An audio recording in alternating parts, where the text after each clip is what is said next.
Welcome to the Banker Lamp. Please enjoy the video. You start by working non-destructively.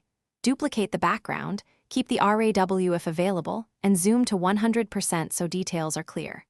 Then, pick the healing brush or clone stamp and sample immediately adjacent skin. This preserves tone and pores. Use a medium brush, around 50–150% of hair width.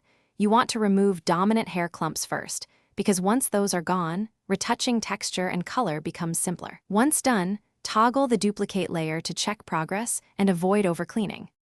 Now you refine. Start with small, deliberate clone or healing strokes to rebuild skin where stubble was, changing sample points often so patterns don't repeat.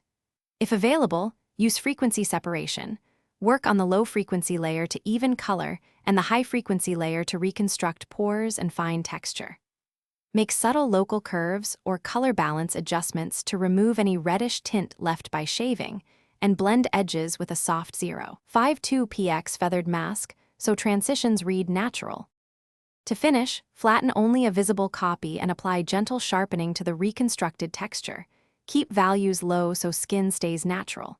You must check the image at different zoom levels and under varied lighting simulation. That reveals halos or mismatched tones.